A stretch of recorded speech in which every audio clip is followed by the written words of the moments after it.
Ready?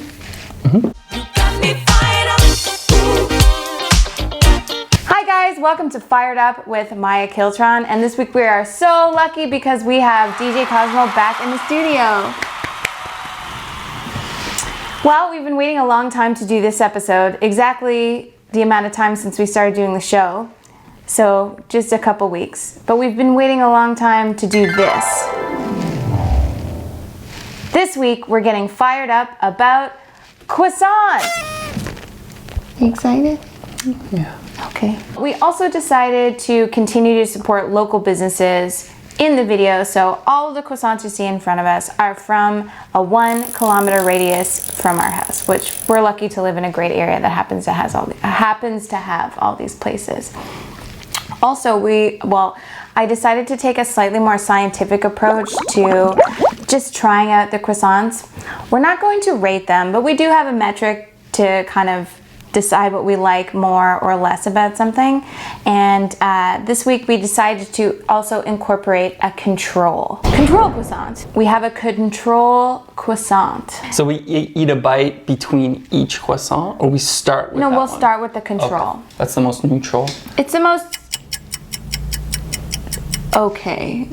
Okay, so this week's the least artisanal. Yeah. Okay. The least good. Okay. It's not as good as the others, instantly. I don't know if you can see that we have 4 in front of us, one of them being the control croissant. The control is from Tim Hortons. So your readily available, frozen to whatever. It's the most easily accessible croissant, I'd say, probably across Canada. Mm-hmm. All right, so croissant number 1, Tim Hortons. You ready? Yeah. Okay. Wait, did you heat these up? No. Okay.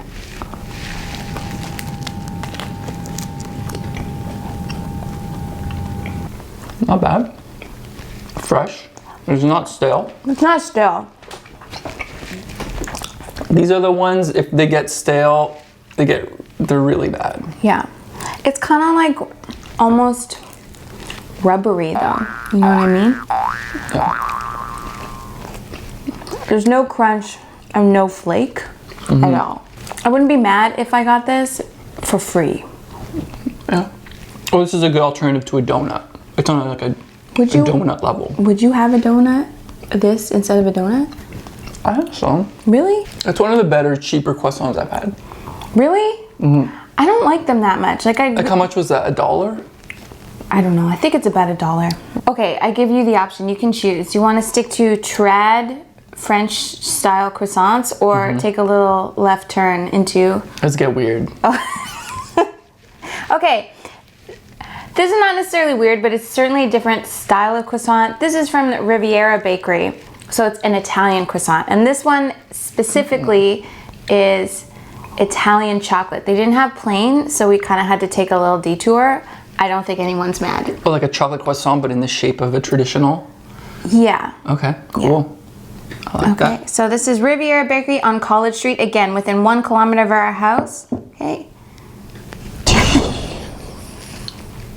Okay.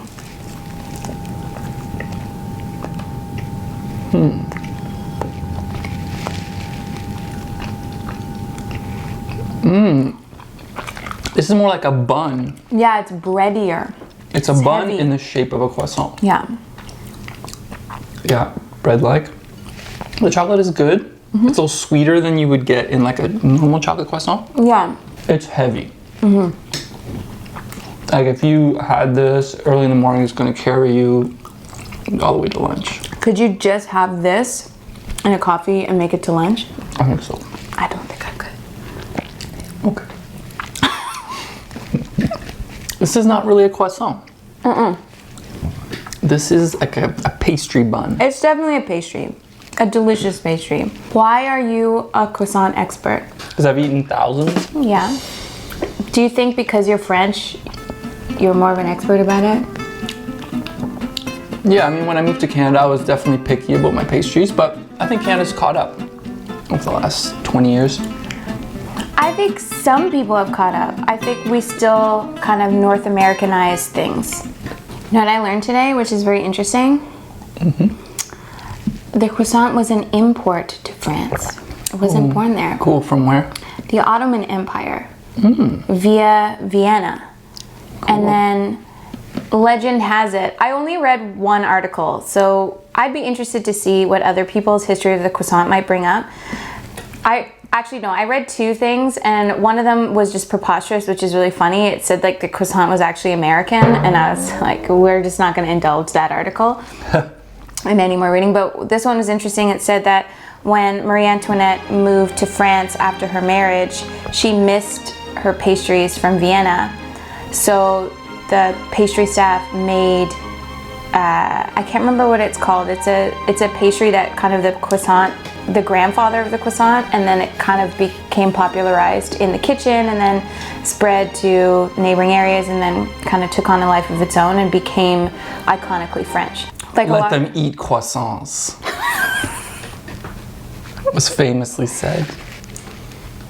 Okay. All right, where are we going next? Next is another local coffee shop, and they bake on site. I also should say 3 of the 4 of these croissants are baked on site, so that's why I chose them. Riviera bakes on site. Tim Hortons, I don't know what the hell they do, but this one is called from a coffee shop on Bloor Street called Nine Tails, and I talked to the people in there, and they said that yeah, they bake these on site. This looks pretty French. It looks cool. It looks like it has a glaze on it. Yeah. But we'll see. Okay, this could be a Korean take. 1, 2, 3. All right, and okay, that's like instantly more flaky. Yeah. And got that like you can This hear. is saltier. Oh yeah. Okay, very neutral, salty taste. Maybe they use salted butter. Yeah. But you can taste the butter in this one. This just has like a buttery aftertaste. Okay, but the glaze on top is sugary. Is it? Mm-hmm. This is a croissant. Okay, Yeah. here's a question for you. Are the best croissants you've ever had in France? I think so, yeah. Paris. What about you? Paris. Or is there a region in France that you've had a better croissant? I've only been to a couple places in France, so I don't know. I'm sure they're probably different all over, but in Paris, I was staying with a friend who lives in Montmartre, which is where the Sacré-Cœur is. It's where the Amélie movie takes place. And there was a bakery there. And I would go in there, and they had amazing croissants, and I would always buy 2 and put it in my backpack and get a coffee and go about my business for the day. And that would be like my lunch and breakfast. And I think I could live like that forever. Those are the best ones I ever had. Elle est très gourmande. I got crumbs. A little bit right there. You're safe. Okay, our last sample, our last fired up croissant. This is a croissant from Agenda Coffee Shop on College. This has been kind of like a fan favorite in the house. Oh, and when I got this, they were so 1, 2, 3. My backpack was warmed up by them. All right, here you go.